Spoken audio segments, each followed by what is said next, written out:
বাহিরে যা মনে চাই তাই হোক, আমি এখানে চুপচাপ বসে থেকে দেখি মাল পানি কিছু বের করা যায় নাকি। এখনই আসিস রে, তাড়াতাড়ি আয়, জিএম হেলাল টয়লেটের মধ্যে বসে আছে। বাইরে বের কর, আম পাকা টাইনে ছিঁড়ে ফেলবে একেবারে।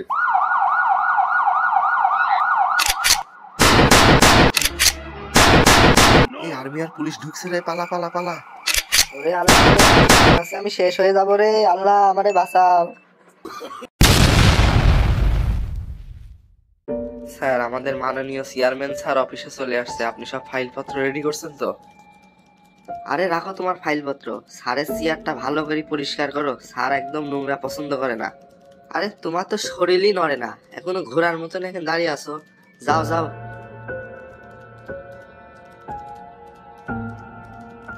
আমার অফিসে স্টাফ এত কম কেন?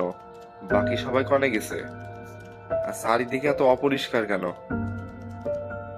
স্যার, আমাদের অফিসের 21 জন স্টাফ মেডিকেলে ভর্তি, শ্রমিকরা খুবই উত্তপ্ত স্যার। স্যার, ওই দিনকে সেনাবাহিনী আর পুলিশ যদি সঠিক সময়ে না আসতো তাহলে আমাদের এমডি স্যারকে আজকে আর বাঁচানো সম্ভব হতো না। আল্লাহর অশেষ রহমতে সে আজকে বেঁচে আছে। চুপ করেন মিয়া, আপনারা কি ঘোড়ার ঘাস কাটেন? আমার অফিসের ভিতরে আমার ভাইয়ের গায়ে হাত দেয় আর আপনারা কি করেন? হ্যাঁ হেলাল সাহেব, শ্রমিকরা যখন আমার ভাইয়ের গায়ে হাত দেয় তখন আপনারা কি করছিলেন? স্যার, আমরা অনেক চেষ্টা করছি এমডি স্যারকে বাঁচানোর জন্য। অলরেডি আমাদের 21 জন স্টাফ মেডিকেলে ভর্তি, আর আমি 2 বারই খাইয়ে সিটকে দৌড় দিছি, ওরা আমাকে ধরতে পারেনি। টয়লেটের মধ্যে বসছিলাম, স্যারের কথা ভুলাই যাবে না। গার্মেন্টস শ্রমিকরা যেভাবে আন্দোলন করছে, বাইরে থাকা আমার জন্য রিস্ক, ধরতে পারলে একবারে আম পাকা টাইনিয়ে ছিঁড়ে ফেলবে। বাহিরে যা মনে চাই তাই হোক, আমি এখানে চুপচাপ বসে থেকে দেখি মাল পানি কিছু বের করা যায় নাকি।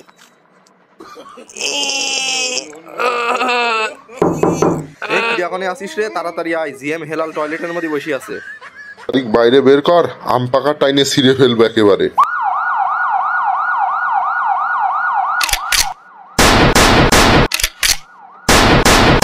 এই আর্মি আর পুলিশ ঢুকছে রে, পালা পালা পালা। ওরে আল্লাহ, আমি শেষ হয়ে যাবো রে, আল্লাহ আমারে বাঁচাও। আরে কি ব্যাপার হেলাল সাহেব, আপনি চুপচাপ দাঁড়ায় আছেন, কিছুই তো বলছেন না, কি ভাবছেন মনে মনে? স্যার, দেশটা তো শ্রমিকরা মগের মুল্লুক বানিয়ে ফেলাইছে, যার যা ভাল লাগছে সে তাই করছে।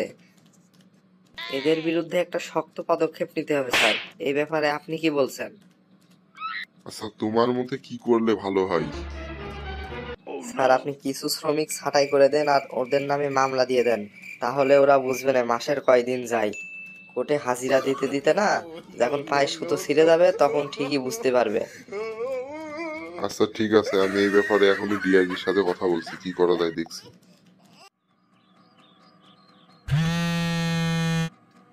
খাওয়ার সময় শুধু ডিস্টার্ব। হ্যালো, কে বলছেন? আমি আশা গ্রুপের চেয়ারম্যান রাজীব ইব্রাহিম বলছি। ও ভাই, তা বুঝতে পারিনি। ভালো আছেন আপনি? তা কি কারণে ফোন দিছেন? কোনো সমস্যা? আপনি বুঝেছেন না আমি কি জন্য ফোন দিছি? আমার ছোট ভাই সজীব ইব্রাহিমকে পিটাইছে আমারই অফিসের ভিতরে, আমার 21 জন স্টাফ মেডিকেলে। আপনি এর কি পদক্ষেপ নিছেন এ পর্যন্ত? ভাই, আপনি আমার পরে অযথাই রাগ করছেন। ওই দিনকে আমার টিম মেম্বার সঠিক সময় গেছিল দেখে কিন্তু আপনার ভাই বেঁচে গেছে, আর এখন পর্যন্ত আমার টিম মাঠে কাজ করে যাচ্ছে। এখন আপনি কি করতে যাচ্ছেন আমাকে বলতে পারেন, দেখি আমি আপনার কিছু সহযোগিতায় আসতে পারি কিনা। আমি ওদের নামে মামলা করে দেবো। মাতারিকে সাহস দিন দিন বেশি বেড়ে গেছে, একটা শক্ত পদক্ষেপ না নিলে কিচ্ছু হবে না। আমার 20 কোটি টাকা লস হয়েছে এই মাসে। আচ্ছা ভাই, আপনি যাদেরকে ছাঁটাই করবেন একটা লিস্ট করে আমার নাম্বারে হোয়াটসঅ্যাপে পাঠাই দেন, আর আগামীকালকে থানায় গিয়ে একটা সই করে দিয়ে আসেন, আমি সবকিছু ওসিকে বুঝাই দেবো না। আচ্ছা ভাই, রাখি তাহলে, ভালো থাকেন, আল্লাহ হাফেজ। হেলাল সাহেব, যেই সব শ্রমিকরা আন্দোলন করছে তাদেরকে তো আপনি চিনেন, আর সিসি ক্যামেরার ফুটেজ দেখে তাদেরকে চিহ্নিত করে নাম কার্ড নাম্বার লিস্ট করে আমাকে দিবেন, ওদের নামে মামলা করে দিব। আর আপনি আমার অভিভাবক, আপনি যে দিক নির্দেশনা দেবেন সেই মোতাবেকই কাজ হবে। কোম্পানি লোক ছাঁটাই সিদ্ধান্ত নিছে, কিন্তু অনেক দেরি করে। এই কথাটা আমি এমডি স্যারকে অনেক আগেই বলছিলাম, এই আগাছাগুলো ছাঁটাই করে দেন, তাইলে সবকিছু ঠিকঠাক হয়ে যাবে। কিন্তু স্যারের সিদ্ধান্তটা নিল অনেক দেরিতে। সেই দায়িত্বর ভার জিএম স্যার আবার আমার উপরেই দিছে। এইবার একটা সুযোগ পাইছি পোলাপানে সাইজ করা, এই সুযোগটা কাজে লাগাতেই হবে। বহুত মানুষ আমার সাথে বিটলে করছে, এদের একটা উচিত শিক্ষা দেওয়ার সময় আইছে। শ্রমিক আন্দোলনে টয়লেটের ভিতরে যাই পলাইছিলাম, সেখান থেকে টাইনি নিয়ে নিয়ে আমাকে এমন পারাইছে আমি এখন পর্যন্ত সুদা হয়ে দাঁড়াতে পারিনি। আমি পিএম আজমল, এই শালার পুদগের কি এমনি এমনি ছাড়ি দেবো? এবার দেখ মাসের কয়দিন যায়। আমার অবশ্য নামে লিস্ট করা কমপ্লিট, এবার একটু ভালো করে পড়ে দেখি আর কেউ মিস গেল কিনা। Farida, card number 53,902। এই মহিলার কাছে আমি একবার 2,000 টাকা ধার চাইছিলাম, মহিলা টাকা তো দেয়নি, আরো আমার সাথে কথাই কইনি ঠিক করে। এর নামটা দিছি, একদম উচিত কাজ করছি। Momena, card number 50,416। এর নামটা ঢোকাই দিছি, একদম উচিত কাজ করছি। কয়েকবার ওর কাছে আমি বলছি তোর বাসায় আমাকে দাওয়াত করে নিয়ে যায় একটু খাওয়া, শালার মহিলা কথা কানেই নেয় না। এইবার প্রজেক্ট ঠেলা। Swapna, card number 55,518। এর নামও ঢোকাই দিছি। এই শালার মাতারি প্রোডাকশন নিয়ে তর্কতর্কি, আমাক যা না তাই বলে লাইনের ভিতরে অপমানই করছে। এবার প্রজেক্ট ঠেলা। ঠেলার নাম বাবাজি। Abdullah, card number 53,960। এর নামও দিয়ে দিছি। এই বাইনসদ আমার সাথে সেই ঘাটতেরামি করতো। রাস্তাঘাটে দেখা হলি পরে সালাম কালাম তো দিতই না, ফ্লোরের ভিতরে দেখা হলি পরেও শালা কথা কইতো না। আমি একজন পিএম, আমার সাথে বিয়াদবি করে, ওকে এবার শিক্ষা দিছি, এবার ঠেলা সামলা। Jinia, 50,802 card number. জিনিয়া, আহারে জিনিয়া। জিনিয়া, তোমার নাম আমি দিতে চাইনি, কিন্তু আমি নিরুপায়, আমার কিচ্ছু করার নেই। তোমার পিছনে আমি পুরো 6 মাস ধরে ঘুরছি, কত কিছু খিলাইছি, কিন্তু তুমি আমার ভালোবাসা প্রত্যাখ্যান করে এক আয়রন ম্যানকে বিয়ে করেছো। এর বদলা আমি নেব না মনে করছো? এই সুযোগে তোমার নামটা আমি দিয়ে দিলাম। তোমার জন্য অবশ্যই আমার অনেক কষ্ট হয়, কিন্তু আমার কিছু করার নেই।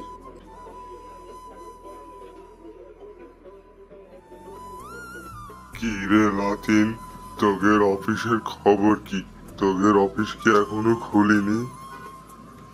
কে, তুমি জানো না আমাদের আশা গার্মেন্টস অনির্দিষ্টকালের জন্য বন্ধ দিছে? গার্মেন্টস বন্ধ হয়ে গেলি তোরা খাবি কি? না হাতি পাই তো মরে যাবি। এতগুলা লোক, এদের ভবিষ্যৎটা কি হবে? দাদু, ওই সব নিয়ে তোমার মোটেও ভাবা লাগবে না। যা হচ্ছে হতি দাও দাদু। এই মালিক আমাকে কম জ্বালানো জ্বালায়নি, ওভার টাইম কাটি নিছে, টিফিন বিল দিইনি, হাজিরা বোনাস 200 টাকা 300 টাকা। এইভাবে কি চলা যায় নাকি? যা হচ্ছে হতি দাও, এর একটা উচিত শিক্ষা দিয়া তারপরে আমরা ছাড়বো। একটা কথা মনে রাখিস, লেবু কিন্তু বেশি চিপলে তিতে হয়ে যায়। একটু বেশি বেশি হয়ে যাচ্ছে না সবকিছু? তুমি থাকো, তোমার পেঁচাল শোনার আমার সময় নেই, আমি গেলাম। আর দিনে ডিউটি করে রাত্রেবেলা গেলাম একটু বাসায়, যাই শুইছি, আর এই রাত 2টা বাজে আপনি ফোন দিয়ে ডেকে নিয়ে আসলেন। তা কি বিষয় বুঝলাম না তো, এত রাত্রে ডাকার কারণ কি? আরে মিয়া, আপনার সমস্যা কি জানেন? আপনি কাজের চাইতে কথা বলেন বেশি। মিয়া, পুলিশের চাকরি করতে আইছেন আর শোয়ার চিন্তা করেন? স্যার বিকালে তো বললামই আজকে আমার বিবাহ বার্ষিকী, এখন যে আপনি এত রাত্রে আমার ফোন দিয়ে ডেকে নিয়ে আইছেন, এখন তো আমার বউয়ের মাথা গরম হয়ে গেছে। এখন এই বউকে আমি কিভাবে বোঝাবো কন? পুলিশের চাকরি করতে এসে যদি এরম বউ পাগলা হন, তাহলে আর পুলিশের চাকরি করা লাগবে না। যাই বইয়ের আসল ধরে ঘুমান গাজান। আশা গার্মেন্টসে যেসব শ্রমিকরা আন্দোলন করছে তাদেরকে ইমিডিয়েটলি অ্যারেস্ট করতে হবে। ডিআইজি স্যারের কড়া নির্দেশ। স্যার আমরা তো সিভিলেই চলে এসেছি, রাত 2টা বাজে কারোর বাড়িতে গিয়ে যদি আমরা পুলিশ পরিচয় দিই, ওরা তো আমাদেরকে চোর ডাকাত মিলে মার শুরু করবে। আরে মিয়া, আপনি তো বুঝেন বেশি, এইসব নিয়ে আপনার মোটেও ভাবা লাগবে না। আমাদের সাথে সেনাবাহিনী আছে, আমরা যদি সেনাবাহিনী নিয়ে যদি মানুষের বাড়িতে বাড়িতে যাই, তাহলে মানুষ আতঙ্কিত হয়ে যাবে। বুঝেন না কিছু, এমনি বেশি কথা বলেন। আপনি এই দিকটা দেখুন, আমি ওই দিকটা দেখি। জি স্যার। এই বাড়িতে কেউ আছেন নাকি? তাড়াতাড়ি করে বাইরে আসেন। কি ব্যাপার, কারো দেখছি না, কেউ কি বাড়ির মধ্যে নেই? ভিতরে দেখছে লাইটও জ্বলছে, এত বড় বাড়ি, কোনো লোকই নেই মনে হচ্ছে। এত রাতে খুলবার পারবো না, যা বলার কাল সকাল এসে বলবেন। আমরা আশুলিয়া থানা থেকে আসছি, আপনি বাইরে আসেন, আপনার সাথে কথা আছে। আপনারা কি আশা গার্মেন্টসে চাকরি করেন না? না, আমরা এই বাসায় যারা থাকি সবাই ফিউএস গার্মেন্টসে চাকরি করে, এখানে কেউ আশা গার্মেন্টসে চাকরি করে না। এই ছেলে, এত রাত্রে বাইরে কি তোমার চুরি করার মতলবে বাইরে বের হইছো না? কতদিন ধরে এই লাইনে? আর তোমার নাম কি? ও স্যার গো, বিশ্বাস করেন আমি চোর না, আমার বন্ধু হাসপাতালে ভর্তি, ও দেখতে গেছিলাম, তাই একটু রাত হয়ে গেছে। আরে হাসপাতালের কথা বলি ফেললাম, ও যে আন্দোলনের ভিতরে পুলিশের গুলি খায়ে হাসপাতালে ভর্তি, এই কথা বললি তো এখন আমার বাটাম ছুটি ফেলবে না, ভাববে না আমিও আন্দোলনকারী। তোমার বন্ধুর কি হয়েছে? হাসপাতালে ভর্তি মানে? না মানে স্যার, ও হলো গিয়ে বাথরুমের মধ্যে পড়ে গেছিল তো, তাই একটু ওই মাথায় ব্যথা পাইছে আর মাথায় একটু আঘাত লেগেছে। আচ্ছা, সবই ঠিক আছে, বুঝলাম। তা তুমি এখানে কোন বাসায় থাকো? আর এই যে আপনার পিছনে এই মমতাজ ভিলাই থাকি। আচ্ছা, তোরা যে এই বাসায় থাকিস, তোদের সাথে কি আশা গার্মেন্টসে চাকরি করে এসব শ্রমিকরাও থাকে? এই ডাইরেক্ট সত্যি কথা বলা যাবে না, মিথ্যা কথা বলা লাগবে। না স্যার, এই বাসায় সব হাবিব গার্মেন্টস আর ফিউএস গার্মেন্টস এর লোকজন চাকরি করে, এই জায়গা আশা গার্মেন্টস এর কোনো কোলাপানি নেই। আচ্ছা ঠিক আছে, বুঝলাম। তা তোর নাম কি? আর তুই কোন গার্মেন্টসে চাকরি করিস এটা তো জানা হলো না। স্যার, আমার নাম আবুল্লাহ, আমি ওই আশা গার্মেন্টসেই চাকরি করি। সত্যি কথা বলে এইভাবে মুখ দিয়ে বাইর হয়ে যায়, এখন যে আমি কি করি, আল্লাহ বাঁচাও আল্লাহ। তোর নাম আবুল্লাহ? তোর নামে তো ওয়ারেন্ট আছে। তোর কার্ড নাম্বার 53,960 না? জি স্যার। ও শোনা স্যার গো, আমাকে ধরেন না, আমাকে ছাইড়ে দেন। ওই সব ভ্যাস না ধরে গাড়ি তোর, চালু চালু। সব ভ্যাস ধরে কোনো লাভ হবে না নে আমার কাছে। এই মাসুদ, এই শালা গাড়ির তুলি তাড়াতাড়ি বান্ধ। কি গো শোনা, তুমি ঘুম আসবা কখন? রাত যে 11টা পার হয়ে গেল। কালকে না তোমার অফিস আছে? তোমার তো কথা মুখ দিয়ে বাইর করতে পারলে বাসো, সংসারের সব কাজ করা লাগে আমার। গুছায়ে সব কাজ করলাম, এখনো থালা বাসন পড়ে আছে রান্নাঘরে। ছয়টা কাম ছিল, ছয়টা খাওয়াতে আইছি। আমি থালা বাসন গুলো মাজতে গেলাম, তোমার তো কালকে অফিস আছে, তা তুমি ঘুম আসো, আমি পরে শোভনে। অফিস তো তোমারও আছে, তা তুমি শোয়ার আগ দিয়ে মোবাইলে 6:30 বাজে অ্যালার্মটা দিয়ে রাখো। আমার ঘুমের জ্বালায় মাথাটা চক্কর মারছে। আচ্ছা ঠিক আছে, যাও। কে? আমরা পুলিশের লোক, আশুলিয়া থানা থেকে আসছি, একটু বাইরে আসেন, কথা আছে। মিশছে না, দেরি করেন, আসিচ্ছি।